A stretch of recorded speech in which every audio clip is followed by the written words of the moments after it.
Good afternoon, everyone. I would love to turn it over to Committee Chair, Councilmember Stratton. Good afternoon, everyone, and welcome to our Urban Experience Committee meeting for January 11th. Good to see everyone. Let's get started first by approval of the minutes. Do I have a motion? This is for December. So moved. Second. All those in favor say aye. Aye. Aye. Opposed? Okay, the minutes pass.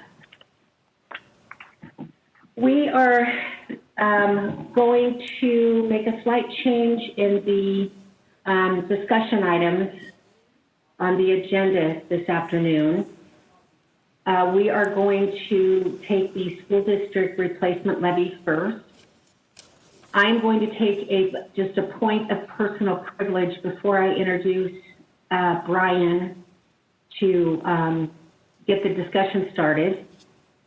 Adam Swinyard is the new superintendent, and I have to tell you, years and years and years, many years ago, his grandfather, Jim, was the mayor of Deer Park for, Adam, how many years? Do you know? 20 years. For 20 years. He was the mayor of Deer Park, and Jim Swinyard and Al Stratton, my dad, were best friends for the longest time when my dad served Spokane City. And the Swinyard kids and the Stratton kids, we kind of grew up together with these parents who were involved in politics, and we got to go on trips with them, and it was always very, very fun. Of course, through the years, we've lost touch, and I have never met Adam. So I was thrilled to see his name in the paper, and I had to send a note saying, are you Jim Swinyard's grandson or son? And it's just so refreshing to see a Swinyard back in the limelight. So welcome, Adam. Welcome, Mark Anderson.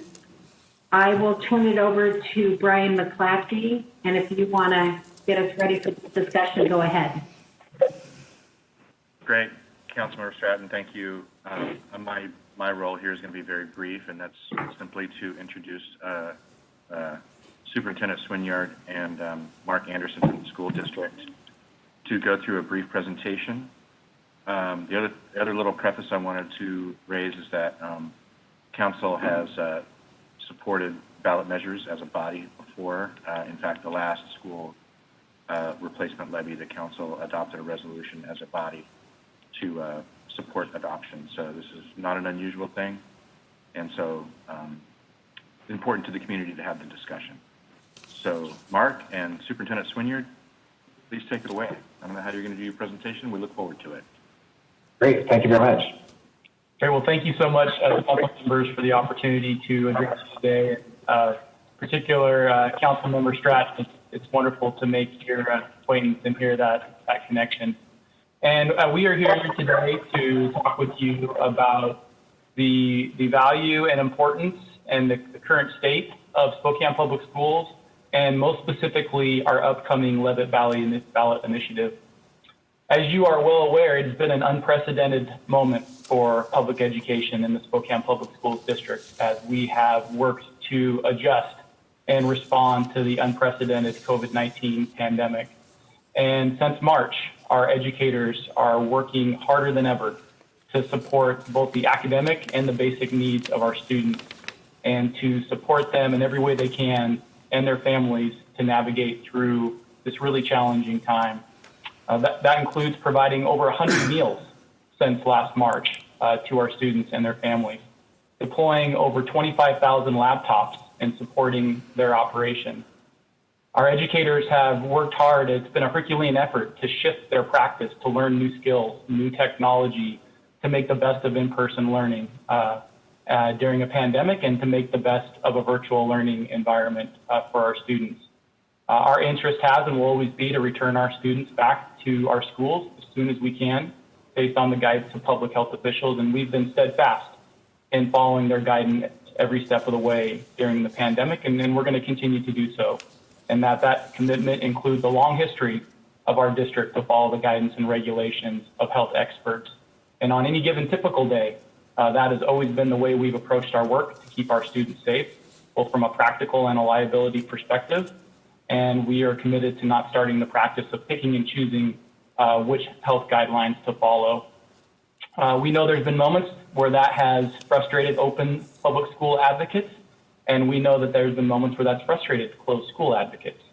And we are continuing to take this one step at a time and watch the data very closely and chart a path forward that is thoughtful as it can be, prioritizing safety and using our public health officials as our guide. So we thank you for your support during the pandemic and your partnership.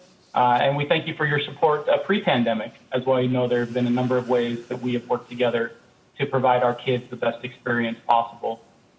And one of the things that we have received in recent weeks is some really positive feedback on how, as a school district, we've responded. And sometimes it's difficult to know what it looks like and how you might compare to other districts. And in fact, the Bill and Melinda Gates Foundation contacted us, and after conducting a study of school districts across the state, they let us know that our school district has had one of the best responses in the country, second only to Miami-Dade County in Florida, and a little bit ahead of Denver Public Schools. So tremendous praise for our school district, for our educators, for our families, and for community partners like yourself, that the response to this pandemic has really reflected all the best values and ideals of our Spokane community as we've weathered this storm together. So in terms of the levy, you know, a pandemic and a levy is a complicated marriage, and there's no question about that. And Mark and I are here, as well as our Chief Financial Officer, Cindy Coleman, to talk with you about the specifics of the upcoming February ballot initiative. And in fact, Spokane Public Schools has a very long history, 40 years of garnering the approval of these levy initiatives. So Mark is going to pull up a brief presentation, and then we'll be happy to answer any questions that you might have.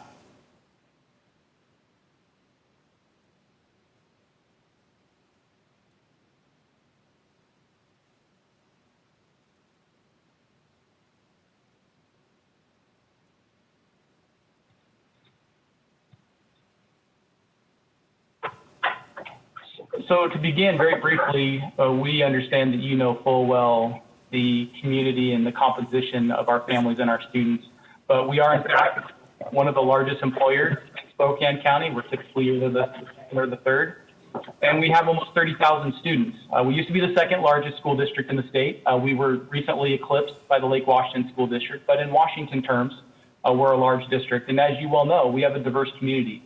We serve over 79 different spoken languages. Almost 5,000 of our students receive special education services, and almost 60% of our students live in poverty. So the work of our school district is diverse, it's complex, and we know that we provide a range of programs and services to our students across the community that help best position them in an opportunity to be successful. Oh, you're on mute, Mark.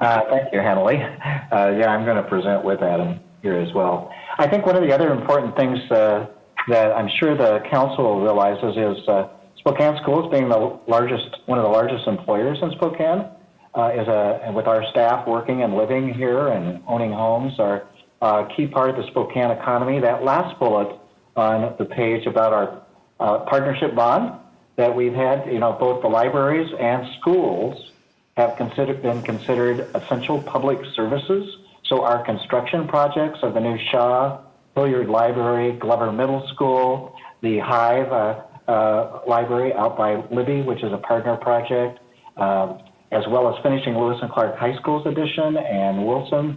All of those projects, we estimate, have kept about 750 construction trade staff working during the pandemic, so that we can get all those projects done on time when the pandemic is over and things are safe to return. So important part of the Spokane economy. And we do have 45 neighborhood schools, which we know are an important heartbeat of our community. And our district is also comprised of a variety of different option programs. And we know that our families greatly appreciate both our neighborhood schools and they appreciate these option programs as well. So we say this usually every 3 years, either whether we're running a levy or a bond every 6 years, that levies are for learning and bonds are for building. We can't use bond construction funds to run our schools and offer programs to students. Those are legally separated type of initiatives that we can run. And on the February ballot is simply a replacement of our 2018 levy, which was a 3-year levy. It will be expiring here in 21. So this levy will provide the basic programs and services that our levy has provided for the years 2022, 2023, and 2024. With the McCleary decision in Washington, where the state was sued and the Supreme Court ruled in favor of school districts across the state and the McCleary family, that they needed to provide fully funded basic education, many have believed now that the state fully funds education. Why do you need a school levy anymore? Adam will show you here in a bit a chart that the levy still funds a lot of essential services, from nurses to counselors to special education still is not fully funded by the state, technology support. The state does provide funding for lower class size at grades kindergarten, first, second, and third, but for grades 4 through 12, we provide use levy funds to have reasonable class size, to provide electives at our high schools, etc. And then, of course, a levy is for those enrichment programs outside of basic ed, art, music, performances, drama, athletics, highly capable programs, after-school clubs, all of those things that really the Spokane community has come to expect for a well-rounded education for their young people. Here's that chart that Adam can give you a few examples of what the state funds and then what the levy funds. So the levy really is about critical programs and services in addition to the attributes that Mark mentioned previously.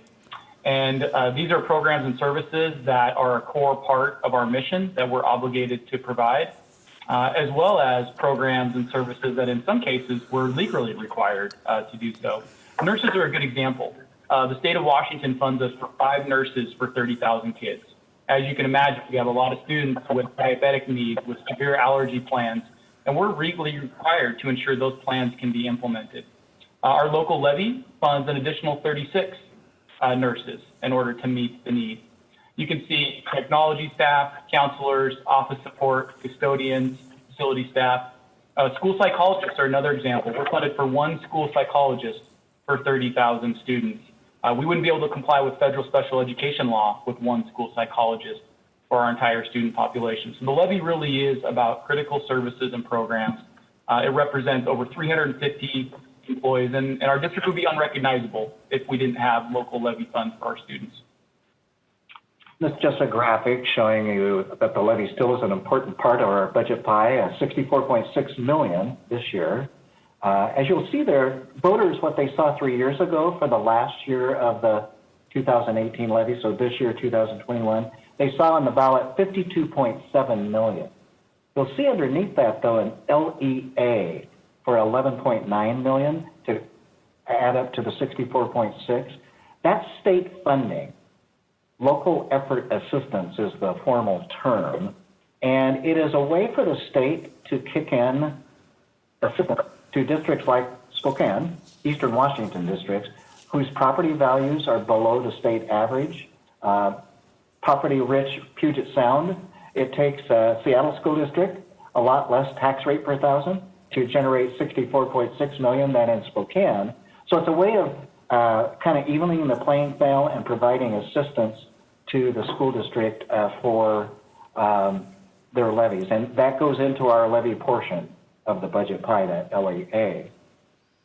So this is a factor coming up in our upcoming levy that we wanted you aware about, and Cindy is our expert here on this, but we are anticipating reduction in state revenue over the next 3 years from LEA because our property values in Spokane, as you know, have been going up with the Spokane housing market, and then regionalization. And you can see we're expected to get 7.7 million less revenue in 2022, 14.6 in 2023, and 19.9 million in 2024. So our levy that we're going to show you in the amounts that are on there is trying to lessen that impact so that we don't have to make further cuts. And Cindy, you might want to explain a little bit about what regionalization is. Sure, thank you. Regionalization was something that came into being when the state passed the funding formula for how they funded us for teaching staff. At that time, we had something, a system that rewarded longevity, and it was referred to as staff mix. You may or may not have heard that term, but it drove how much funding you received for teachers based on how experienced they were, because more experienced teachers were paid more. When they changed the funding formula and that staff mix, as it was called, came out of the formula, they implemented something called regionalization that made up for that differential for those districts that had highly experienced staff and some of those other factors in funding. So that was implemented, and it was scheduled to, starting in 2021, to reduce by 1% per year. So this is where you see that reduction in the regionalization happening. With you next. That's an important factor in what we're going to share with you next about why our levy is the amount it is and why it may be going up from what folks have seen. So here is what's going to be on the ballot. In 2022, we're asking voters to approve 65.7 million, 2023, 73.8, and 2024, 82.1 million. Part of the reason for that increase is just what Cindy shared, the reduction of state revenue for LEA and for regionalization. The second reason it's going up is, as you know, part of our partnership, we are opening and building 3 new additional middle schools to reduce the overcrowding at our elementary schools and to move our 6th graders into a better aligned curriculum alignment and socially alignment. Most districts across the nation have 6, 7, 8 middle schools. We're kind of the one last outlier. So in opening those 3 new middle schools, of course, we have operating costs for those 3 additional schools. Have to have principal, school secretary, a custodian, heat, lights, etc. So that's built into this levy too, so that we can implement our partnership plan that we originally had. We are required to put an estimated tax rate on the ballot. This will be the most it would be, but 240, 245, and 250 per thousand of assessed value. That's the max now that the state allowed. They dropped it to $1.50 in 2000, I think it was 17 or 18, and then we found out that was too low. We ended up having to make budget cuts. All districts across the state did due to dropping it too low. Since then, the legislature realized that and upped it to 250. This just gives you a sample that Cindy put together of what the tax rate history has been. So you can see back from 2014 to 18 and even back further, the tax rate for our school bonds stayed consistently around $1.96. That's the mortgage payment on new construction. And then here were our levies, much higher, as you can see. Then the McCleary decision, they dropped it to $1.50, as I mentioned, and our bond, we increased as part of the partnership project to build the 3 new middle schools. So for 3 years, we have been trying to adjust to that lower rate. Matter of fact, the legislature said in 2019, oops, we goofed. School districts, you can raise it to 250. Some districts tried, as you remember, Meade tried to do a supplemental until their levy was up, and that failed. Our board decided not to do that. We kind of lived within that lower means, but now with the 2021 levy, we are moving that levy up to 240, 245, 250. But you can see we're dropping the bond tax rate. And we're refinancing bonds and projecting out that we're going to do fewer projects in our next bond issue in 2024. So we're trying to manage the tax rate so it's we know it's folks are hard pressed by the pandemic. We know that there is some unemployment, but trying to be sensitive to that. But at the same time, with the loss of state revenue, trying to just maintain the current programs we have and then open those 3 new middle schools. Here's a sample that Cindy put together. And Cindy, you might want to comment on this. You got this information from the Spokane County Assessor's Office about, here's an average home tax bill. Yes.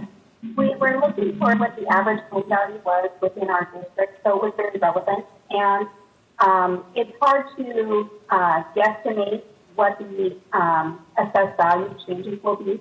So this is designed to just show you if the home value was constant, this is the impact of the total tax rate.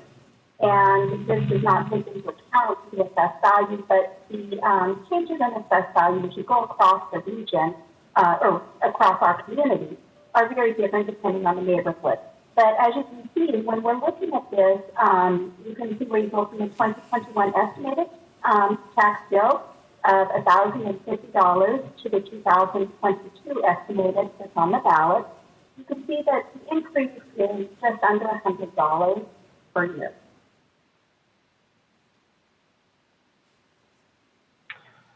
So as Mark mentioned, this is not a new tax. It replaces an existing levy. And one of the questions that we inevitably hear is running a ballot initiative during a pandemic, during hard economic times. We know that assessed value has increased in many spaces across the county. And we're on a 3-year levy cycle, and our budgets are based and predicated on those levy funds in order to maintain those services and supports, and as you mentioned. So the concept that we could delay our levy for a year would put us in a position where we would be facing a $65 million budget deficit for the 21-22 school year. So we are very much in a committed pattern of fiscal operations based on that 3-year cycle. And as Mark mentioned, we are losing a significant amount of state revenue over the next 3 years. We are opening 3 new middle schools to accommodate growth. And we are still working our way to adjust from the McCleary decision. And as Mark mentioned, the overcompensation of the shift in funding from the local to the state level, and looking to restore things like librarians and custodial staffing that our community has a long history of appreciating those services, supports, and programs. One other thing I'd mention really briefly is the McCleary's decision. It didn't reflect some really contextual factors about school districts. An example is special education. We receive additional funding for each special education student, and that funding model is predicated on you get that special funding up to 13% of your population. So if 13% of your students receive special education services, for all 13% you get additional funding. As I'm sure you're aware, it typically costs more money to educate those students. They have more complex and diverse needs. Once you go over 13% of your population, you don't get any extra funding for those individual students, and the burden falls on the local school district. And when students show up with special education needs, we don't turn them away if we're not able to receive additional funding for them. We take them in, we serve them because it's the right thing to do and because we're legally obligated to do that. And Spokane Public Schools has become a regional hub for special education students. We get students from western Montana, northern Idaho, northeast Washington. We receive students from the west side of the state because of the quality of the program and the social service network in Spokane. So it's just an example of how the McCleary decision has some contextual factors to it that has adversely impacted our school district. You can see here just really quickly, as Mark mentioned, the overall estimated tax rate will be less than 2018. You saw those graphs. This is for the next 3 years, 22, 23, 24. We asked to approve an amount, but we talk about the rate. And levies require a simple majority to pass with 50%. And election day it's fast approaching, and ballots will be mailed here in a couple weeks leading up to that February 9th date. And just in summary, again, this is a replacement levy. It maintains services that are critical to our students, nurses, counselors, reasonable class sizes, extracurricular activities. And the thing I would close with is our students have been significantly impacted by the pandemic across the spectrum. Certainly our students for poverty, but all of our students have missed out during the pandemic. They've missed out on sporting events. They've missed out on art and choir performances. They've missed out on in-person intervention services. And our local levy being in place is the pathway that we will rely on to provide them a sense of normalcy when our school buildings fully reopen and they return to school. And it is certainly our interest to provide a funding experience that can allow us to do so. So we thank you again so much for your time, and we appreciate the opportunity to speak with you and would be very much so willing to answer any questions that you might have. Does anybody have questions? Councilmember Kinnear and then Councilmember Pat. Hi, everyone. Thanks so much for this presentation, Mark and Adam. I have a few questions. I'm just going to ask one for right now. I did get, I don't know if you all can see that, it's School Talk in the mail. And it doesn't go into near the detail that I believe a voter would need to make a really informed decision. My angst is over the fact that this is being called a replacement levy, but it sounds as if we're asking for additional funding that wasn't in place the last 3 years. So yes, it's replacing what we had, but we're asking for more money. And then the final piece I have is the outreach that has been done. People don't seem to know what this levy is going to do. I talked with someone on the school board, and I got so much more information that wasn't being provided to the general public. And it really was clarifying for me. It really helped. But again, I'm not sure the general public has the information they need to make a really sound decision. And finally, Mark, you stated that there's a little bit of, or some unemployment. There's a tremendous amount of unemployment, and people are really hurting right now. So I have a little bit of angst over that as well, asking people at this time to spend more money when they are just they're holding on by their fingernails, essentially. So that's it for me. Yeah, thank you for those questions. First, I would say is, we are committed to an ongoing and robust effort to get out factual information about our levy. That will include the material that you received in the mail. We've developed some informational videos that we're using through social media. Some of our local TV media has agreed to share that information. We are sending out a postcard for a community-wide webinar. There'll be 2 State of the School webinars where we'll go over this same presentation in depth and talk about some of these specific details. So we're committed to an ongoing effort to get out that information. We're also going to be launching a community-wide thought exchange that will include these informational materials and provide the crowdsourcing technology that would allow to get some input from them about what are their unanswered questions as we really work hard over the next month to clarify any misconceptions or misunderstandings that might be in place.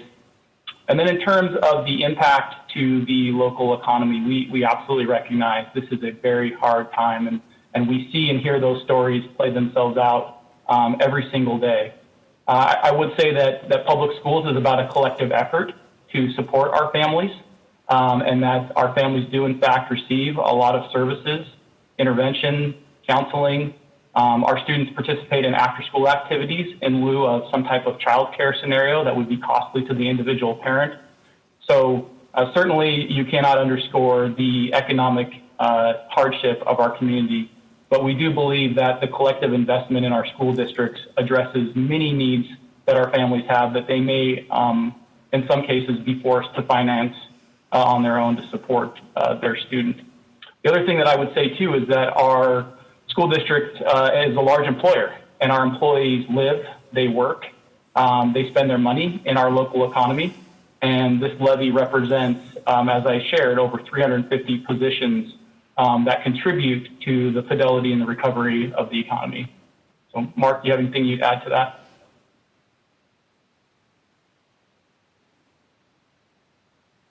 The one thing is I did send out, Lori, to the council just before the meeting today, what we just launched as a frequently asked questions that has a lot of this detail. And there are some people who need that detail to make informed decisions. And so Cindy has done a lot of work on putting together answers to frequently asked questions, especially about the cost, tax rates, and so forth. So we're making that available to the public as of today. So.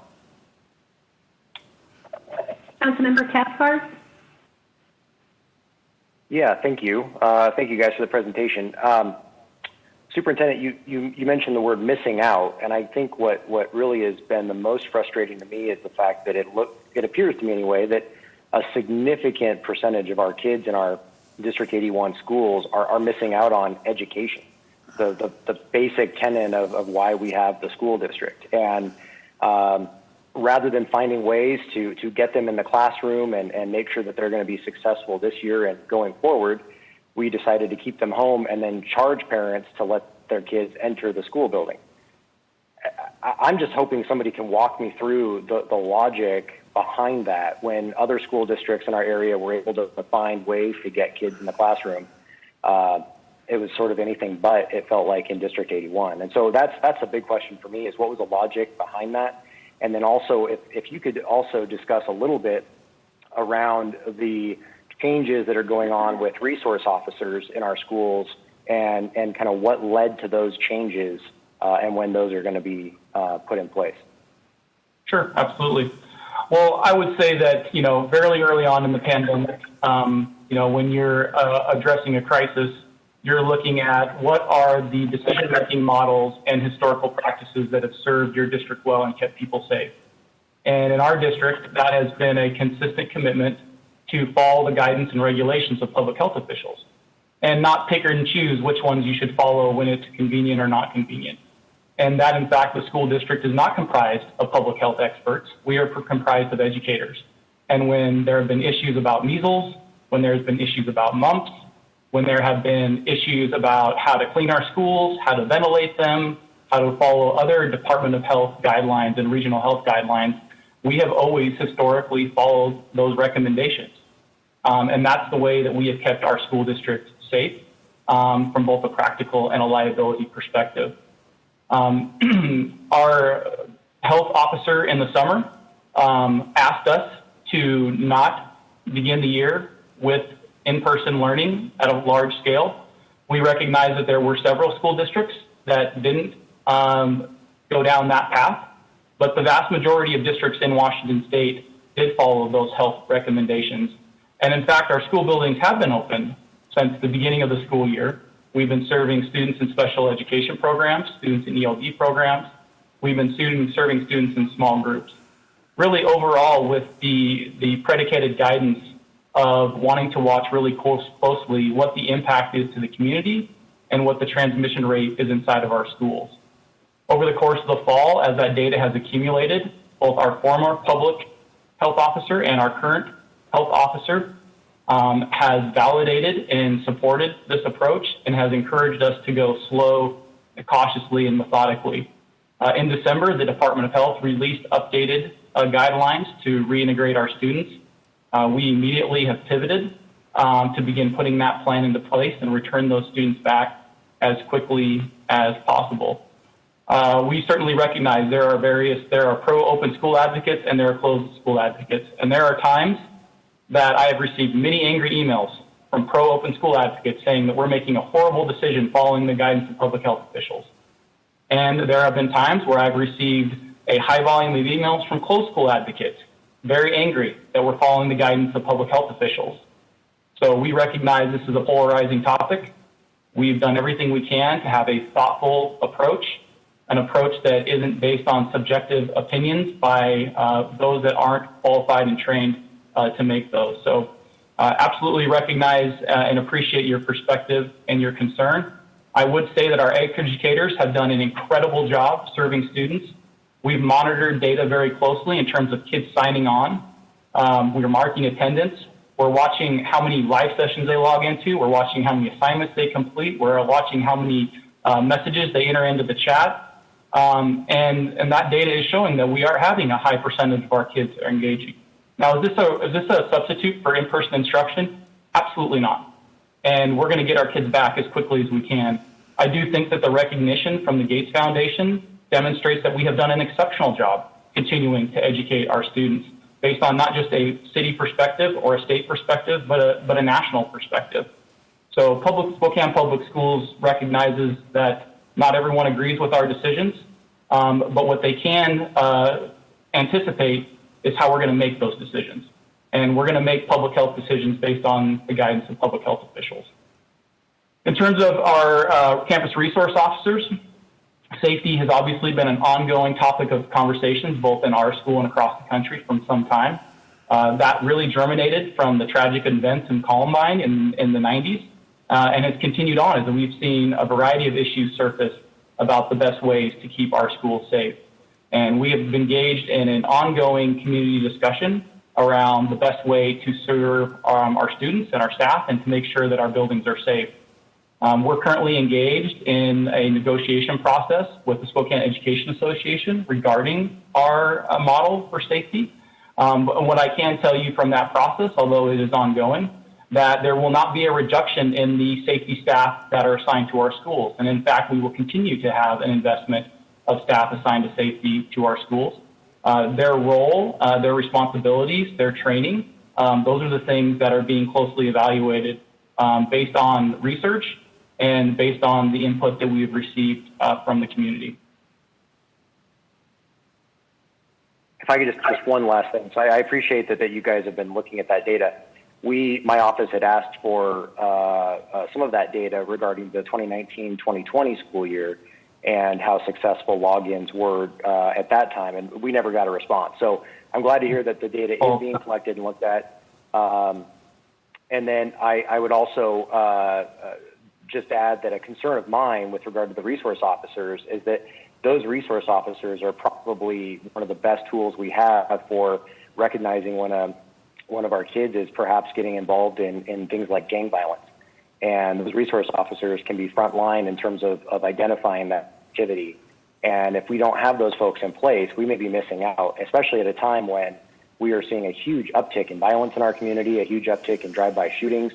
And so to make those changes, especially at this point in time, seems to me to be the wrong direction and certainly a concern of mine. But thank you guys for your responses. I appreciate it. Yeah, absolutely. And I'm not aware of any requests you've made, but if you want to send that to me, I can follow up with you. Now, certainly I'll put in context. In March, when we turned on a dime and responded, obviously it was difficult to monitor and track that data and to have a model with fidelity. And certainly over the summer and this year has reflected really thoughtful planning. And then I would just say, Councilmember Cathcart, that every individual that works in a school is responsible for school safety.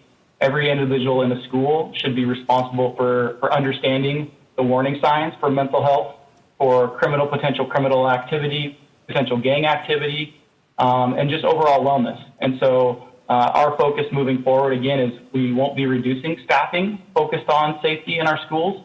Those individuals that have historically had some of that training will continue. But we recognize that having 15 employees be responsible for understanding the gang activity in our schools is not a successful model with the school district 30,000 kids.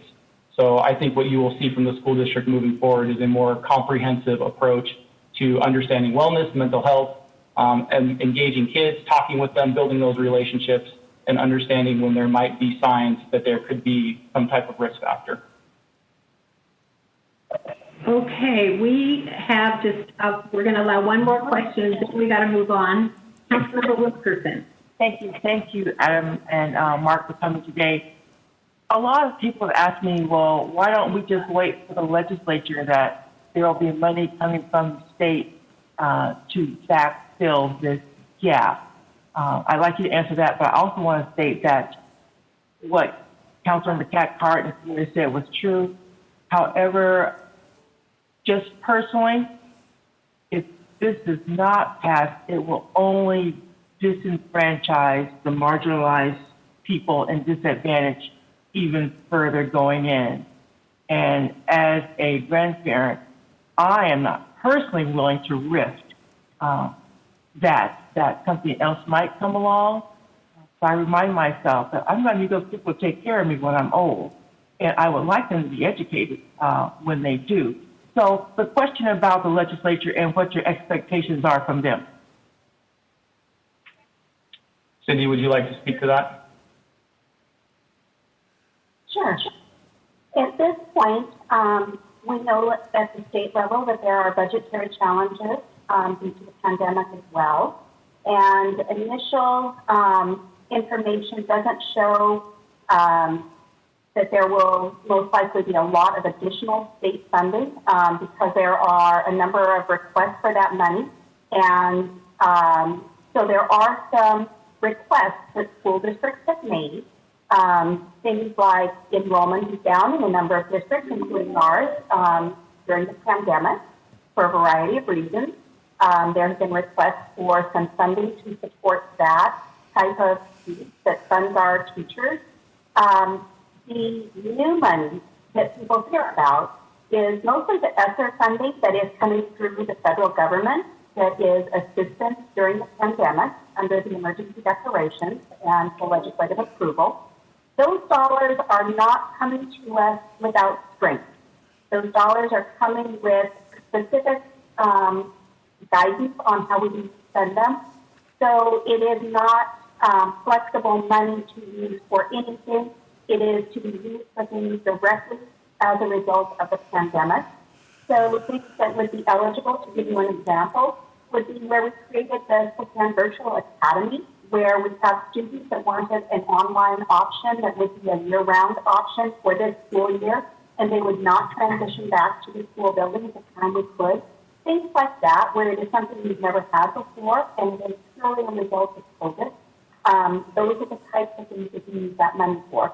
Now, the last round that was just approved, we have not yet received the guidance on that, so the example I provided was based on the funding that we had received this last summer.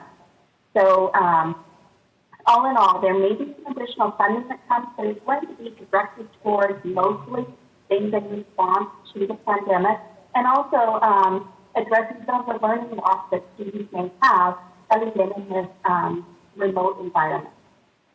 Adam, would you like to add to that?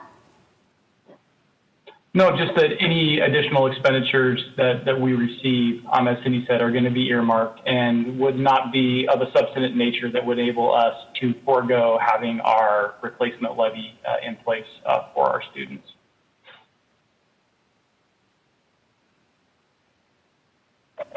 Okay, well, thank you very much for that discussion. Mark, Adam, and Cindy, thank you for joining us. Thanks for the information. We appreciate it. I'm hoping we are starting to get emails on this issue, so I'm hoping that information can help us with responses.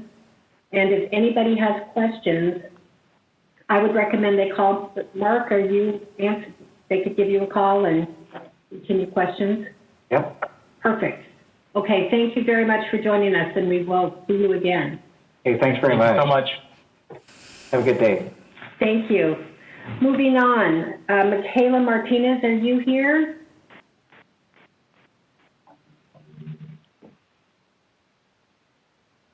We're going to be talking about the hydrant truck body. Do you see anybody? All right, let's move on, and if she comes up, we'll bring her back. Code updates with Melissa. Melissa, did you make popcorn for this presentation? I certainly did. I figured that it would probably be needed, and it's caramel corn too. So okay, that's good. That's good. We've got about 10 minutes to give us. Okay. So this is basically a housekeeping measure that the planning department engages in, usually on a regular basis, but it has been 2015 since we've updated the code.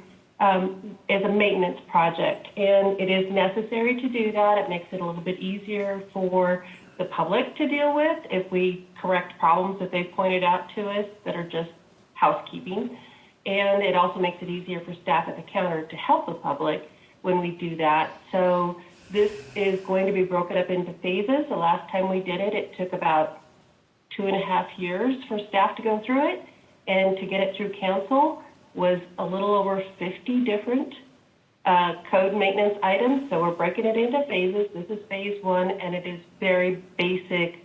Literally, we're changing a word from development standards to decision criteria. I do have a few slides for you if you would like to see them, or if you have any questions and want to move on, please let me know.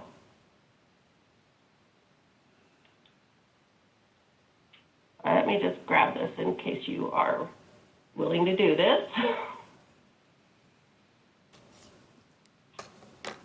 So literally what I just said, the purpose is to respond to needed corrections, changing conditions, and the potential for improvement for all users. This is phase 1. It will be going to hearing with the Plan Commission on Wednesday, January 13th. They have seen it several times by now. And literally phase 1 is just minor corrections.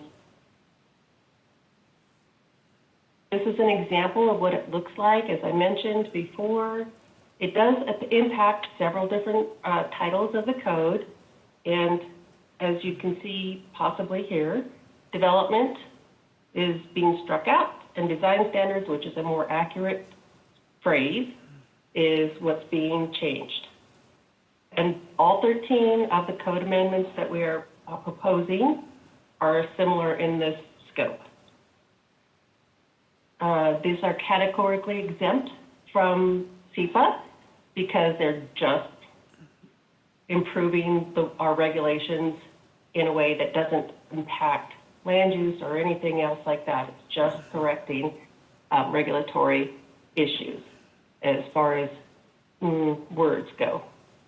And we have had a lot of different efforts at public notice. We have been done an internal notice to different agencies as well as internally. We have a city project page established and updated. It's been in the City Gazette. We presented to, in a briefing paper, the Community Assembly, and the hearing notice has been in the Spokesman Review as well. And that's basically it. If you have any questions for me, I'm more than happy to entertain those. I don't want to take up too much of your time. Does anybody have any questions? This is Hi there. Really, I think I'm the sponsor on this, right, Melissa? You were. I got late notice that the Plan Commission liaison from City Council had changed to Councilmember Kinnear, so I kind of changed that in January. No problem. I'm happy to co-sponsor it with her. This is sort of, I don't want to say it's routine, but it's certainly necessary. And my understanding is mostly it's about matching up things that are in conflict often, this first phase 1, and finding places where they aren't really so substantive in nature. Is that correct? Right. In phase 1, it's not substantive, and I don't want to mislead you. There is going to be a phase 2 and a phase 3. They are going to be more substantive, and those are the point of clarifying development standards and then possibly addressing things that just haven't been working for the last several years. So, but phase 1 is housekeeping. And that's this year? That's this particular one. Phase 2 and phase 3 we hope to bring to you later in 2021. Sounds great. Thanks. Mm-hmm. Any questions that I can answer? Okay, Melissa, thank you so much. We appreciate it. Thank you. Okay, Jason. I know Jason is here. Jason and we actually met by accident on over on Mansfield last week and talked a little bit about this. I'm excited about his presentation regarding receivership and the building official process. So hopefully the brilliant minds have come together and come up with a good process, and I'm going to turn it over to Jason. Well, thank you very much. Thank you, council members, for giving me some time. This is a topic that I spoke with you all about a year ago, which is hard to wrap my head around. But the plan was January of 2020, I did an introductory briefing here, and to move forward through the Plan Commission process in March and April. Sadly, some other priorities came up in March and April of 2020, so this got delayed for a few months. And after some meetings with Councilmember Wilkerson, as well as just some general discussions in the Housing Action Plan committees, this, became an obvious project to resume, and it is clearly a priority for the city, for the community, and for our code enforcement team. And so in the fall, I was able to resume the plan commission process, kind of get my feet back under me as far as this proposal goes. And I was glad to be able to join you all today and provide an update about the proposal. I will attempt to share my screen for a brief presentation, and then I'll be available for questions and discussion. Let's go with that. Is that visible? Okay, great. So this proposal is, it's an attempt to formalize receivership as an alternative to demolition orders through the building official process. And I say formalize because it is a relationship that we already have with the legal department where we can work together on specific problem properties, kind of do a handoff from code enforcement or the building department potentially of a substandard, nuisance, unfit, abandoned type property to take it through a receivership court process as opposed to just our internal administrative hearing process. This specific proposal amends 2 code sections in our development code, and these sections are specific to the building official hearing process. And that's our administrative hearing process. We focus on substandard buildings. A lot of these buildings are abandoned, most of them unfit, which means they're unsafe to live in. And a lot of those types of properties generally attract all sorts of nuisance activity, graffiti, illegal dumping, hazardous occupancy. All those types of situations are somewhat common at these properties. And the focus of this proposal is rather than an administrative demolition order through an administrative hearing before the building official, the hope is that we can speed up the reuse process of this property by diverting it to receivership as opposed to demolishing a substandard building, which results in a vacant lot that can be encumbered with costly liens.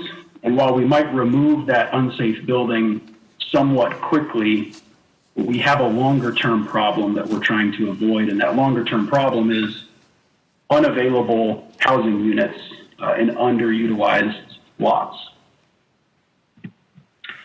I have a photo of a property that is a decent example of the types of properties that we want to focus on. This is just a single-family home. It was in foreclosure. The owner had passed away. It was essentially stuck. It was fire damaged. We had it boarded up and secured.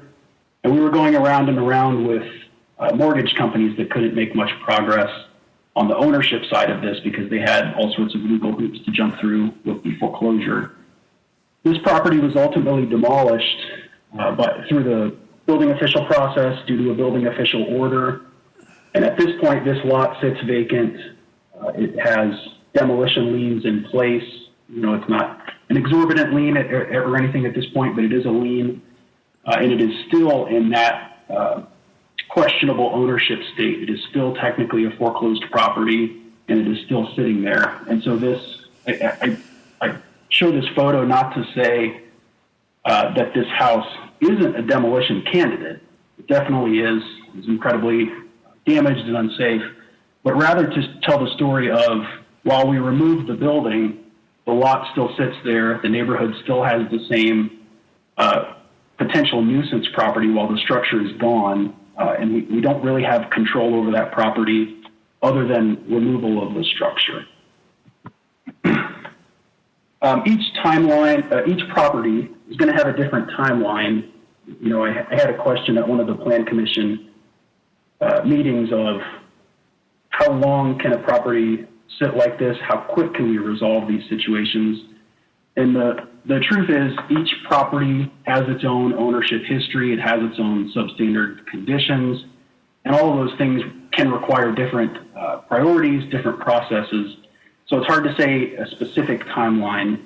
Each case will vary. But our hope, again, like I said, isn't to resolve it partially in 3 months. The hope is to resolve it completely in a quicker manner. We're not going to change any of our processes to accomplish this. We're still going to work with owners as code enforcement officials. We're going to send notices of violation. We're going to make contact with people, try and coach them through the process to compliance. When that fails, that's when we escalate something to a hearing before the building official. Those processes remain the same. We send notices, we record notices on people's titles. We, again, try and work with people to resolve these things. What this does is then it further escalates it. It essentially extends due process even further to a judicial process, to a hearing in Superior Court. So it's not it's not restricting due process. It's not increasing, making more rapid our actions. It's actually extending due process, giving people more of an opportunity, and also just formalizing that process so we can make that handoff between city staff and legal as clean as possible. Brief overview of the timeline. Again, there was a delay this year due to the pandemic and other work priorities. There's been quite a few briefings, both to the Plan Commission and also to various groups through the Housing Action Plan. Notice has been sent through the clerk's office for the Gazette, sent notices through our ProChamps foreclosure registry to mortgage industry contacts, lenders, property preservation companies. The thing about substandard and abandoned properties is there isn't really like an industry group that we can notify effectively for these types of properties because they are, in essence, abandoned and a lot of times just kind of floating out there. So the foreclosure registry was our best resource to notify parties that might be involved with these types of properties. We have a project page. It's been up since February of last year. It's been updated recently with the additional steps that we've taken. First Plan Commission workshop was held on November 11th. We provided notice in November as well for the upcoming Plan Commission hearing. This is a SEPA exempt proposal as well. It's just an administrative change. And we also sent that notice to our SEPA contact list. Plan Commission hearing was December 9th of 2020, and the Commission voted to recommend this proposal. And next steps are to talk with you all again and continue this process. I am going to close my screen and be available for questions.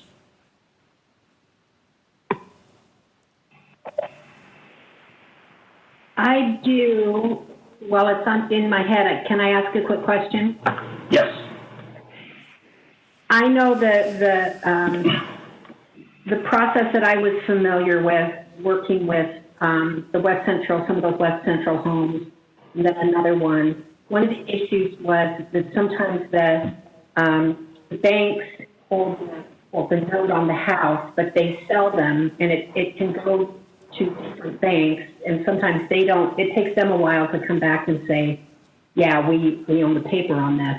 Has that process gotten any better when it comes time to find out ownership and who the bank is and all that? For the city of Spokane, yes, it has gotten a little better just because of the foreclosure registry. We have requirements for contact updates. And so the registry shows us who the lien holder is. It shows us who the loan servicer is. It shows us all these different parties. That information isn't perfect, obviously. And there is some deed work that has to happen on these things. But usually once we send out notices, once we start placing notices on titles, that's when we usually get contacted from banks. And once we're talking to somebody, we can usually get some more up-to-date info if if it is stale. Those relocated houses in West Central, that was actually the project that spawned this discussion on a larger scale because those properties were taken through receivership as an alternative to the city's demolition orders, which were issued. And that that success is really what led us to think, there's a better opportunity here rather than just demolition and leaving a vacant lot there with liens. And so that's the collection of cases that kind of led to the meetings that led to this proposal. So we hope to have more successes like those and get more properties into use through the receivership option as opposed to demolition. Councilmember Wilkerson, and then Council President Beggs, and then Councilmember Cathcart.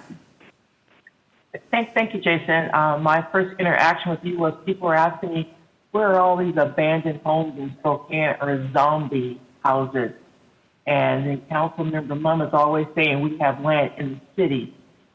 Just give me a guesstimation of how many zombie homes we have floating around within the city limits of Spokane. Yeah, this is a tough question. It's a common question too. It's tough because zombie homes is different to different people. We have different terms that kind of all mean the same thing, but they're defined differently. I would define a zombie home as something that meets our definition of an abandoned property. It's not occupied and it's not safe to be occupied. That number I would put somewhere in the 400 property range. That's just an estimate. And I come up with that estimate based on our internal program called Ptolemy Building Blocks, which I know we've talked about in the past. It's a data aggregator for police calls for services, utility information, all sorts of things, and we can run reports to see how many of these types of properties there are. That would be my estimate. We have many more properties than that are just vacant. And so if you consider a vacant property a zombie home, that's where those estimates start getting up into the 2,000 range, which is a common number that I've seen. As far as foreclosed properties, we have a foreclosure registry, so we know exactly how many foreclosed residential single family and duplex homes there are in the city. And that's usually around 320 as far as the monthly reports are that we run. So a few different answers there, some different options depending on the definition. And then I'll add one other one. Typically we had about 80 properties in the building official process. So those are the ones that are truly the worst of the worst that kind of escalate through complaints and police activity and all sorts of problems that are generated at these properties. So we typically had about 80 that we can manage through this hearing process and potentially escalate to orders from the building official, whether that's demolition orders, orders to vacate and board, or with this proposal, hopefully orders to escalate to Superior Court for a more holistic resolution. Who's next? Brian here. Yeah, Jason, so Okay. I do remember our conversation a year ago on this, and one of my requests at that time, and I know a lot of things have happened, but I guess I'm looking for your thoughts about how best to accomplish it, and what kind of help council can do, whether it's funding or direction. But so this, I really love this idea of using receivership as an alternative to the building official process because it's less time consuming, I think less resource intensive, and gets us to a solution of the house getting occupied faster. But the other option that we've discussed in the past is eminent domain for these, either these houses or the foreclosure houses. That the city has the right to, again, to pay the owners or the bank's fair market value. They're vacant, so we're not displacing anybody. But the city has not been proactive on that in the past. And I've heard lots of support for doing it, both from the people who live next door to those vacant homes and from the real estate and building community who would like to use their services to get those repurposed in housing. So what would it take for us to have a proactive in terms of ordinance-wise and then kind of program-wise? And you can just summarize. I know it's probably a long answer for the detailed. Yeah, I'll try to keep it short. It is a tough question. I know we've exchanged some emails about it too, Council President. It's something that code enforcement typically supports, especially in areas with, high numbers of vacant properties, underutilized land. These types of solutions are, cutting edge and somewhat industry standard for code enforcement as ways to get properties utilized again and to remove attractions for all sorts of things. The biggest challenge we would have is just as far as the process side of it. I think we already have ordinance language in our substandard building code that, at least specific to substandard buildings, the building official can recommend that the city take action to obtain the properties through eminent domain. But that's usually more of a legislative, it's like a legislative action that we would need some coaching from our legal partners and different agencies in the city to help us develop some sort of process, focus on certain types of properties, or build a very broad program, whether it's through the building official process, through foreclosed properties. I think the building official cases, that ordinance language is already there. We've just never, like you said, we've never done that. I think the first step would just be gathering a group of people together and seeing what the thoughts are from legal and from police and all those different agencies. And I'm totally up for the building official eligible, but I really am, just to sort of put it out there for anyone else who's interested, in ones where the buildings aren't substandard, but they're simply vacant and the banks have foreclosed, but whatever administrative issues the banks have, it's probably a small thing in their world of just being more proactive. And again, we'd pay them fair market value. It's not government hurting them economically. It's just we might be a little more eager to repurpose than them. So sounds like for that, we would need an ordinance foundation, and then for both, we would need a programmatic set of some clear guidelines and enough staff to do it.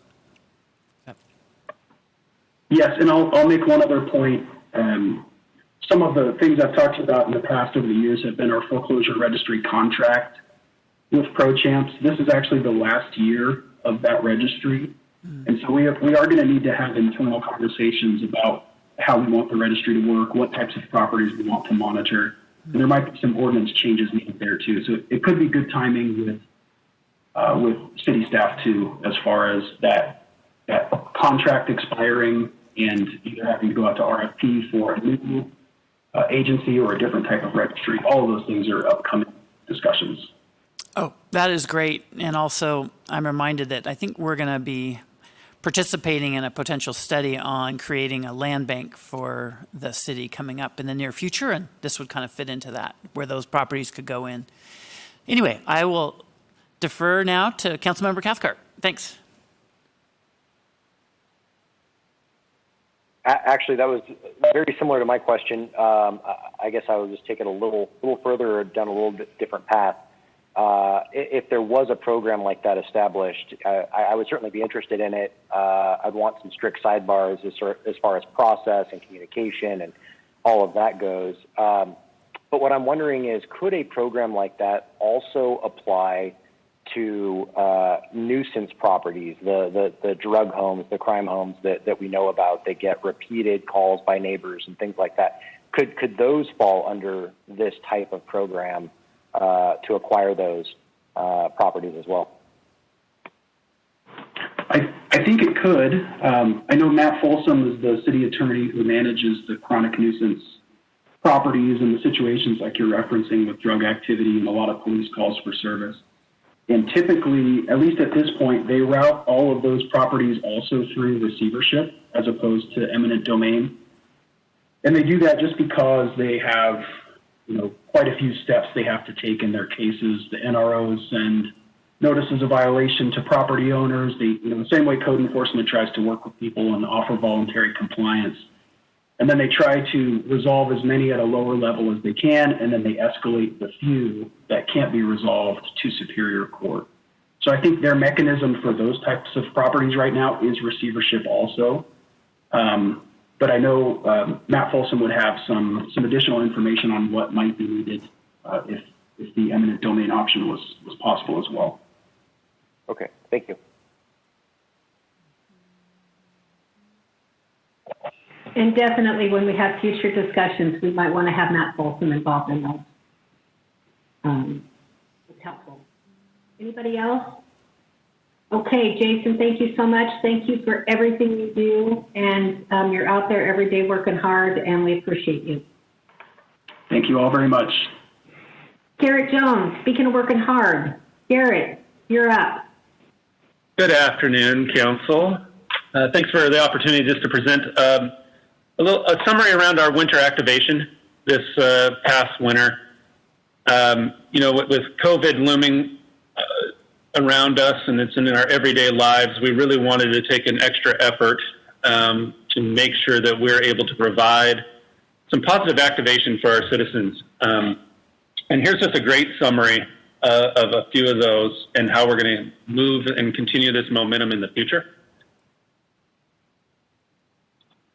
See if I can, here we go. And here's this statement is just telling, and this has really been kind of our driving force through these winter months. And, we took a proactive approach to look at many ways of how we could lift up our community. And, the holiday season was a little bit darker than normal this year because of the lack of activities that the citizens would be able to do. And so as a team, and this is outstanding, over 121 employees, over 18 different departments or divisions. We partnered together to make sure that we could find ways to brighten the spirits of Spokane through a safe and creative ways. And, we went into this with the idea of how can we provide for the citizens. Now, one of the indirect benefits, too, is the morale and positive boost that this did for our own internal employees. For this many different departments and employees to come together with a common goal, whether it's putting up holiday lights or helping us with a road or traffic control at Manitou, we all worked together, smiling while we did it. And the indirect benefits, too, of what it did for our staff is huge. And that's something that we're very proud of. A couple of highlights. One is the Riverfront Trail of Lights, and this will go until the end of January. We extended it an extra month because, January can be a dark and cold month. And so what this was is, this is the Candy Cane Lane, Howard Street Promenade, the trees lit up into the pavilion light shows, the Blue Bridge with the lights going overhead. And we did this too with the help of the council and others in securing some CARES funding to be able to activate this space safely. The other is Cowley Park Lights, and this is an annual event that was extra special this year, partnering with KXLY and utilities right below the Children's Hospital. And it's tough enough when you have these little kiddos during the holiday season that can't go home. And it was even tougher this year when we look at visitation restrictions where we can't, parents or guardians can't go visit these kids, and that we're able to provide this brightness, this hope, this happiness right below their window. And so just another great example of how we're able to connect to the community. Another one was the Enchanted Garden drive-through holiday lights. And I laugh because this project, traditionally, we have lights in our conservatory. We partnered with the Friends of Manitou, and about a month leading up to the show, we were like, man, how can we still do that? How can we do this differently? And we partnered with the Friends of Manitou, and over 11-day span, over a half-mile light show experience, a drive-through. We had over 16,000 vehicles and touched about 66,000 guests that visited that show during that time. We hit a lot of citizens, and we laughed that, take that Chick-fil-A. Our lines were just as big for the light show. And, this also starts new traditions, just like the lights in Riverfront Park or additional lights at Manitou Park. These are things that are not only that we did in COVID, but we're also looking at how do we expand and adapt these into the future. The next one is the New Year's Eve drive-in fireworks. We had about every parking lot. We partnered with the Spokane Indians Baseball Club, Spokane County, District 81 to provide these 4 locations for the drive-in fireworks. Each parking lot was full, so we think we had about almost 7,000 guests that were able to come to that location and view the fireworks. This doesn't count all the other residents that could see the fireworks from their back porch. What we like the most about this is this graphic on the right-hand side, and you look at the bottom and look at all those logos that you see. And these are companies, businesses invested into our community that sponsored this event. And so no city funds were used to host this event, even though we organized it. And it was because of these partners and these sponsorships that we were able to provide all this. And so it just shows, again, the commitment that these local businesses have and what we're trying to achieve as well. The other is the winter market at the pavilion, and this was another activation tool that we were able to secure some CARES funding for. We partnered with the Fairwood Market up north, and this goes through all the way through January and has been a huge success. So over almost 5,000 visitors have joined us on every Wednesday night for the market. All the local vendors have been sold out, are happy with the successes. They want to see it continue. They're looking forward to the future of how we can continue this.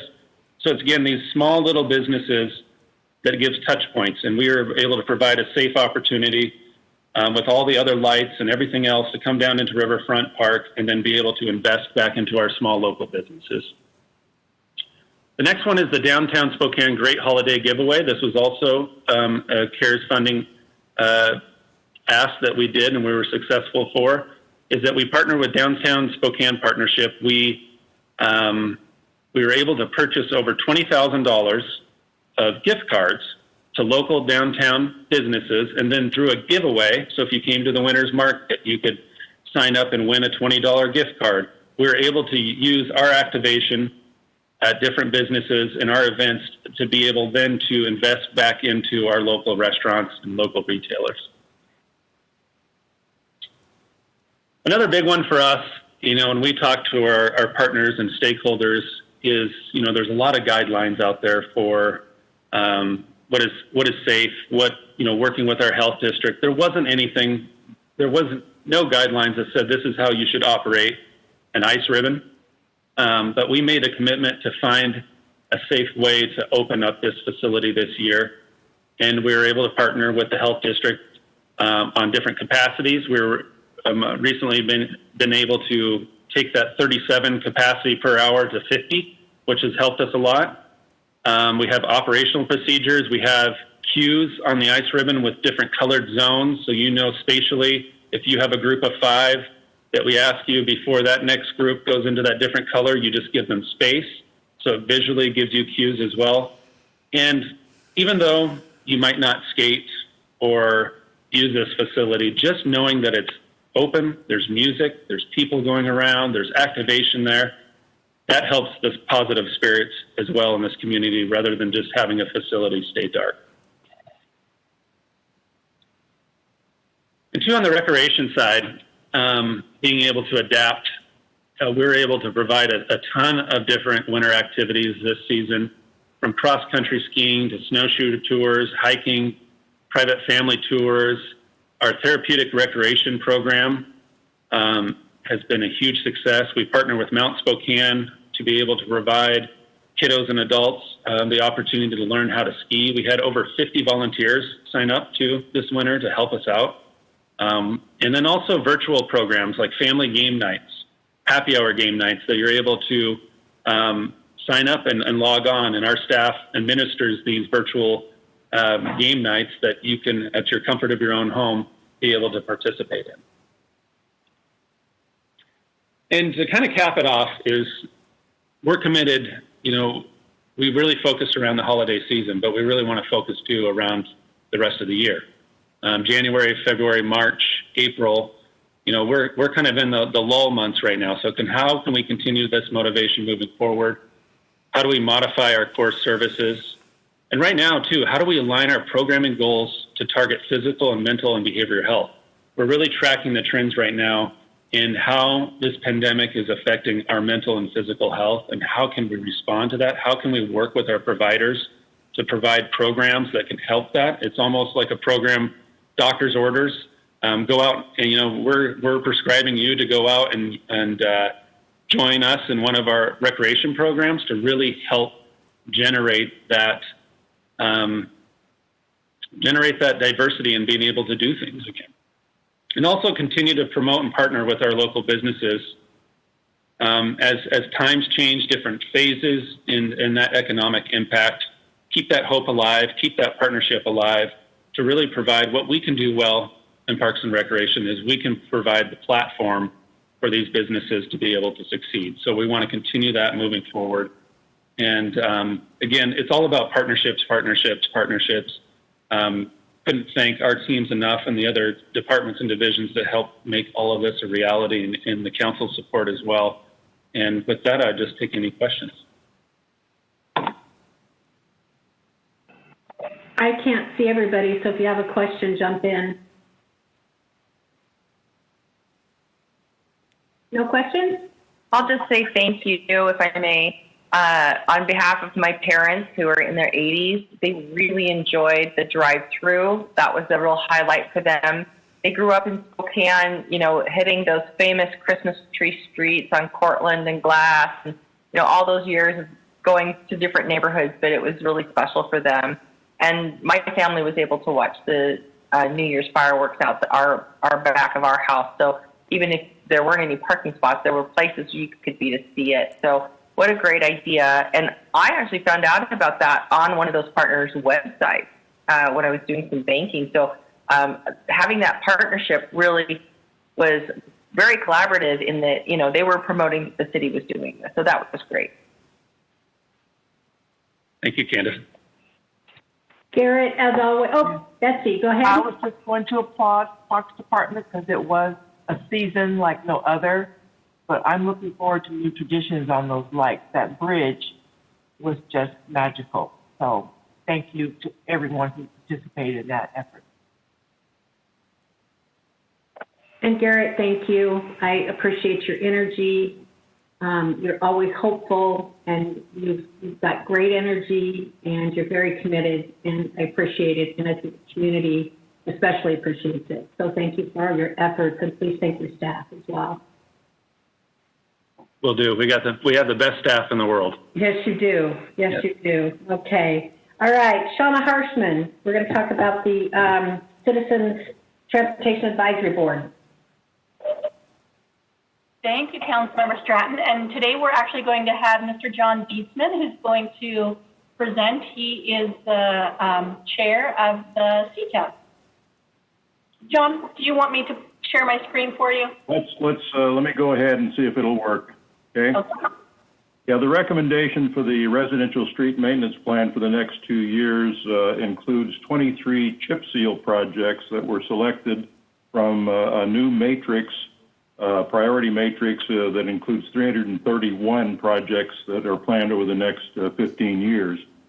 It was shaped heavily by the funding for sidewalks plus the passage of I-976 in November 2019, which put a hold on TBD funds for a year. It was developed in November with a meeting of CTAB and then modified in another meeting in December to address a request from the City Council for $1.2 million to start up a new sidewalk program. The TBD charter calls for 10% of the TBD funds going to sidewalks, and we have not been meeting that. Through 2019, we only had 8.2% cumulative going to sidewalks.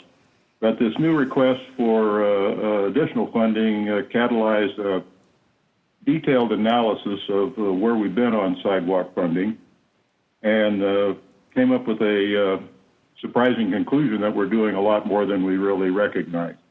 I have a spreadsheet that I hope I can share with you, and it will cover both the TBD funding and the sidewalk percentage. Do you see it? Hello? No, we don't see it. Oh. Can't see it, sorry. Oh, no. Maybe Hannah Lee can do it. She really has it, I think.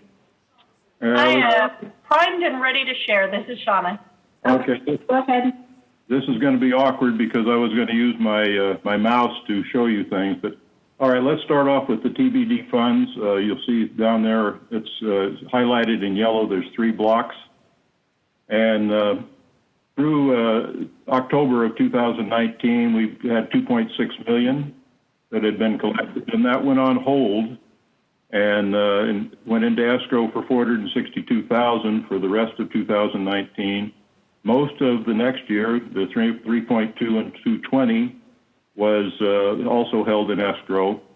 The sum of those two, 3.7 million, was stated in November after the in-court decision as being available for 2021. Additional funds available to be spent in 2021. You'll see the highlighted 768. That did not take into account the funds that had been spent on that had actually been posted for expenditures for sidewalks. These were unfunded obligations that got funded in 2020 when that money became available. And then the next, so all that plus another 100,000 that was unfunded obligations for street meant that instead of 3.7, we only had 2.8 actually available at the start of 2021. That coupled with the 2021 number of 3.2 million means we only had 6 million to spend in 2021 total. Now let's go to the data on the sidewalk. You'll see in the red at the bottom of the cumulative percent sidewalk. Through 2018, it was 7.3%. We spent quite a bit more money in 2019. We brought it up to 8.4%, 8.2 if you take the escrow into account. And then in 2020, we had the money coming in primarily from the Cincinnati Greenway that added to the total, and we finally cleared 10%. Going forward, you'll see at the top line there in 2021, we have 490 for sidewalks, the infill sidewalk projects, and in 2022, 550. And that brings the total for the sidewalks going above 10% and into the future. Now the next one down, if you'll rotate down and center that next box, new sidewalk program. Well, you got that? Okay. The request was for $600,000 in 2021 and $600,000 in 2022. That meant that the $1.2 million in pavement repair jobs had to be deferred out of this plan. So there was quite a bit of resistance to that because we'd already deferred a lot of money because of the TBD I-976, and also we had to fund an $800,000 request from the Spokane Public Schools for a Cook Street traffic calming project. And there was quite a bit of uncertainty about whether or not very much money could be spent in 2021. So after a lot of discussion, the TBD board agreed to fund the thing at $600,000, but to do it in 2022 and 23. Now you look down at again in the red at the bottom, that brings the total cumulative sidewalk up to 13.2% in 2022 and 14.5% in 2023. Okay, now going to the next box is the real surprise that in discussing all of this, we found out that a lot of money has been spent on ADA ramps that's been funded by the TBD. To go down in 2020 to the first yellow box, you don't have yellow, I just realized, because this is a slide that I made. Sorry. Okay. Cumulative ADA ramp since 2011, $2.3 million. And if you see down the cumulative ADA since 2011, 8.8%. So the fair amount has been going to that. You'll see up in the ADA ramps in the blue, there's $400,000. That's kind of the range that we think it's going to be going forward. And that will build then to close to 10% going toward ADA ramps. So with 15% for sidewalks and 10% for ADA ramps, we're looking at 25% of the TBD funds going toward sidewalks. So any questions on that? Okay, let's go to the actual plan.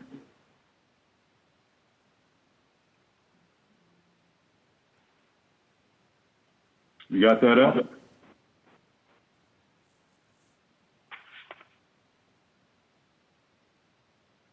I don't hear anybody. Yeah, it's up. Okay. All right.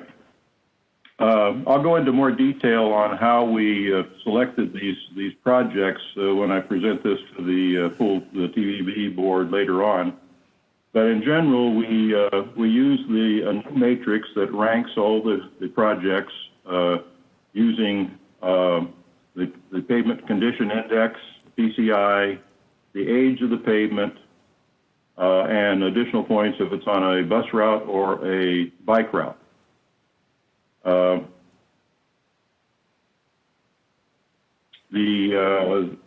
We generally picked ones that were high in this ranking, but also we gave priority to ones that had been in the 2020 and 21 plan that got delayed because of I-976, and also ones that had development work had been done, design work had been done already. Those are the ones that you see there in red.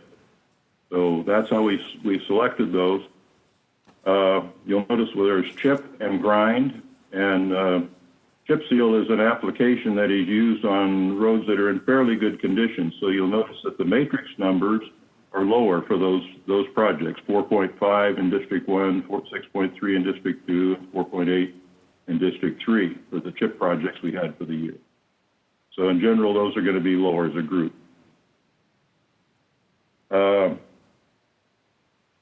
Let's go down to the bottom of the table now, and you'll see we spent residential crack seal. We allocated $400,000 for the crack sealing, $200,000 for the micro overlay program. This is a pilot program. It's a process that in some cases is a cheaper and better alternate than chip sealing. So we wanted to try that out in 2022. $190,000 for the infill sidewalk program already mentioned. And then for the first time, we're using street maintenance funds to fund $700,000 a year for the unpaved roadway program. And then you see the $800,000 for the Cook Street traffic calming project.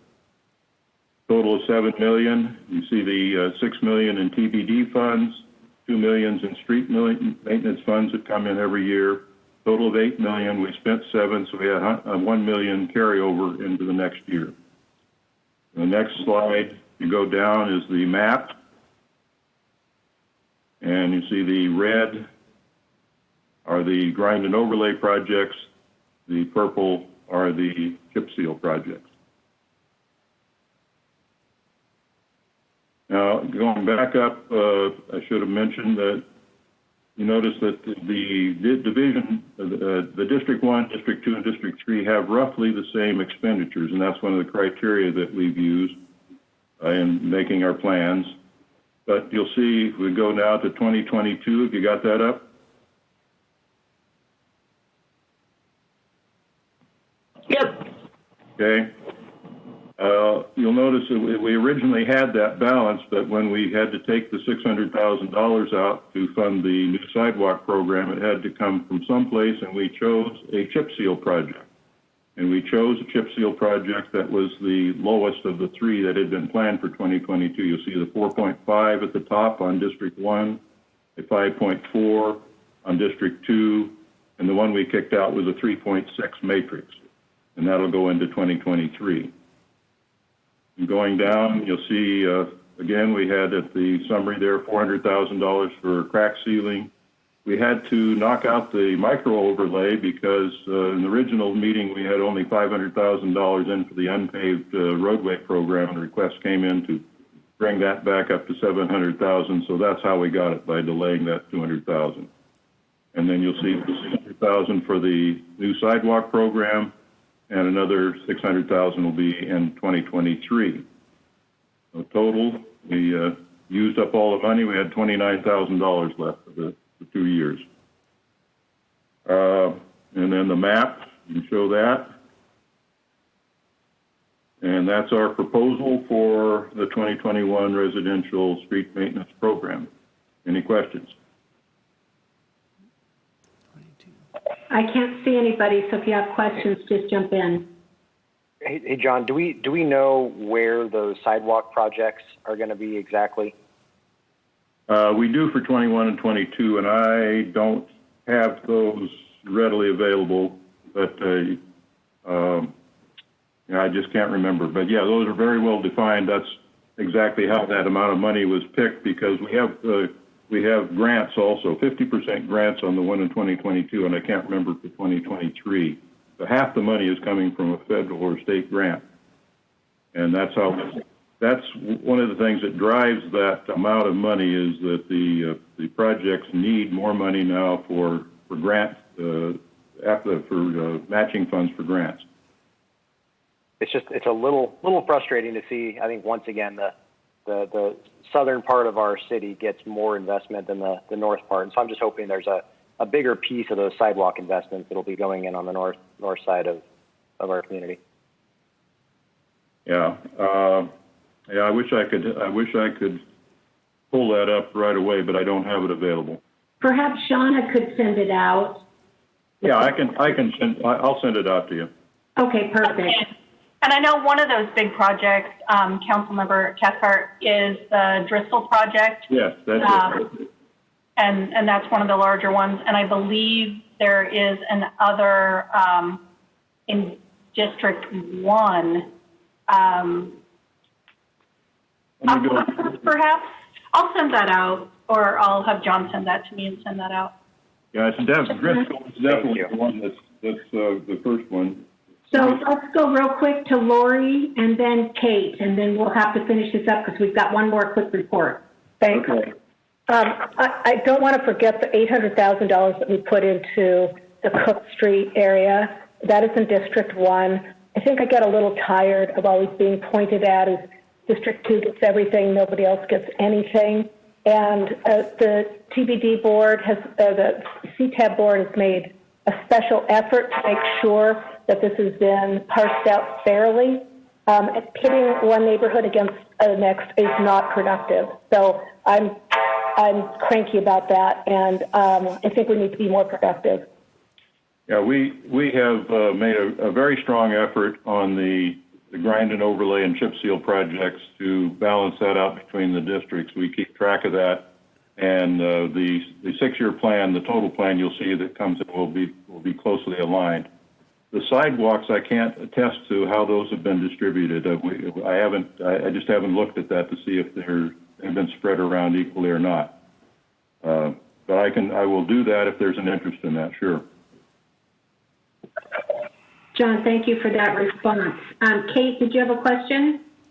Oh, just kind of a comment. I just wanted to say, I agree with both Lori and Michael on this. I think, Lori, what we feel sometimes in other districts is just the historical, long-term forgetfulness of the north side. It doesn't really have anything to do with you as a leader or District 2 as it stands today. I think it's just historically in the past we've seen less money, years ago before all of us go to District 2. And so that's kind of where that comes from. A lot of our constituents feel like that as well. And so I just wanted to say I do agree with Councilmember Cathcart, but one thing I wanted to note is that the South Hill does actually have quite a bit of tree coverage up there, which is the roots are actually really destroying sidewalks to a point where people can't even walk on them. So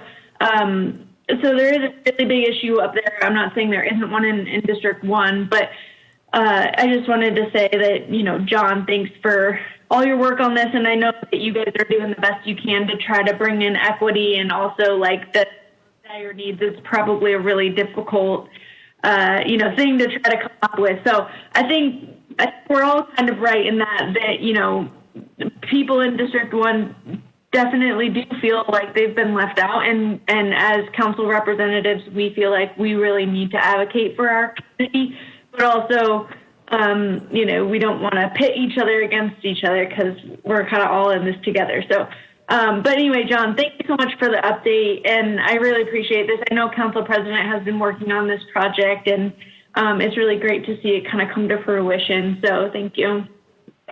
All right, well, when we come to the TBD board, I'll have chapter and verse on how the sidewalks have been distributed. And I don't want to make it go any longer because I know we've had a really long meeting, but I just want to thank you, John, personally. You have put in so much time and effort of your precious retirement to make this work for the city. You don't know, he's been on just about every board, and your work is amazing. You're so well respected, and you really made a great change to this program and hung in there. I remember you and I met, and you said, is this really going to go away, or what's going to happen with this lawsuit? And I said, no, hang in there. I think it's going to win. So thank you for sticking with us, not bailing on the program. I just want to also mention congratulations on getting it over 10%. As you know, we changed the language in there that says that's the least amount we should be spending.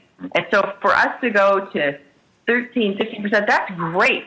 That's fabulous. I applaud that. I don't have any expectation you have to keep it to 10. Keep going. And then the last thing I'll say is this whole concept of a sidewalk maintenance program, we've all talked about that. Very excited about seeing that come forward. And Council President, I want to thank you for your leadership on that as well. And I recall that John Snyder advocated for 15% back when he was on the board. So we finally made it. So John Deesman, now that you're retired, you can run for office. No way. It's just what you need. Thank you so much for joining us. The old guys in politics now. But you're not an old guy. But thank you. Thank you so much for joining us for the information. Shauna, if you have more that will help, or go ahead and send it out to us. And last but not least on the agenda is Eric Colson, who's been patiently waiting. I'm going to turn it over to him, and then we'll be done. Thank you, Councilwoman. Well, as you've heard in this meeting, this council is laser beam focused on creating opportunities for home ownership in Spokane and growing our housing supply, especially at lower price points where condominiums are a big part of the solution. So your legislative team was excited to see the introduction of Senate Bill 5024, titled Reducing Barriers in Condominium Construction. This is a modest reform with bipartisan support that applies only to smaller projects of 10 units or less and no more than 2 stories. And what it does is it eliminates the costly requirements that builders must hire an envelope consultant to develop a plan to protect the units from water damage, inspect progress during construction, and then issue a letter of compliance following a final inspection. So these consultants are generally on the west side. It's hard to get them to come over and actually check off on the reports, which are always very straightforward. So this is something that will have a statewide impact, but will really help Spokane in particular. It's strongly supported by our local realtors and home builders, with buy-off from the trial lawyers in Olympia. So just wanted to, actually it's a question, I guess, for this group is this something that warrants elevation to our list of Tier 1 priorities, where we would take a very pronounced role in advocating for it and helping it through the process, or do we put this in our Tier 2 list of issues that we want to support, but maybe it's not the very top of our list. So question for you and any discussion you have. Michael. Yeah, Eric, question for you. Is this the only real condo reform bill that we're going to see this year? Is this the one that's got some legs to move?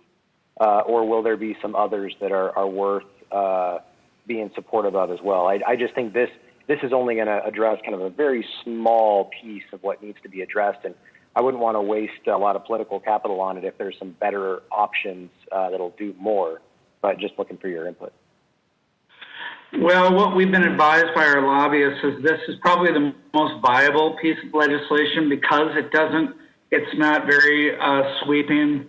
I think everyone on the call would agree we need to do so much more, and I imagine that other legislation will be offered, but because of the bipartisan nature of this, and it's a very narrow approach that's been worked on over the interim by Senator Patton in the Valley and the chair of the committee, Senator Peterson in Seattle. It's kind of like this is the one piece of legislation we know has a chance. And we heard from a prominent local developer that this will actually make a huge difference here in Spokane. It'll reduce the cost of building a condo, up to $25,000 per unit over, what it costs to build a similar unit in Coeur d'Alene. So it might sound kind of insignificant on the surface, but it's going to add up to real dollars and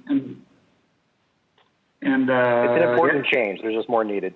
Thank you. Right on. So Eric, do you want people to send you an email either way if they think it should go on the top tier, or how do you want to do that? Oh, I was hoping you'd advise me now, but if there's any... I think it should go on the top tier just because it is a little change, but your comments from the developer that it would make a big difference here in Spokane. I mean, I would think it should be moved up. I just want to make sure I'm deferring to my legislative team, which are council members Beggs, Mom, and Burke. I'm looking at your smiling faces, not sure where you want to go with this. I'm all for the bipartisan piece, so that's exciting. That means it's got a chance. Yeah. Slow down. Yeah, I think probably we need, for it to go to tier one, we're going to have a formal vote at a legislative session. So why don't you bring it back to our legislative next team meeting? But it's certainly something we all want. It's just a question of how much do we need to lead as opposed to just co-leading with other people. So yeah, but I super supportive. We have different weather than Seattle, so we don't really need this extra cost. So there's a public hearing on this tomorrow, and I assume it's okay if we direct our lobbyists to sign in favor for the city? I'm seeing some thumbs up. Okay, great. That's the guidance I needed. So thank you. That's all I have for today. Thanks, Eric. If there are no other comments, meeting is adjourned, and we'll see everybody back at 3:30. Thanks. Thanks, everyone.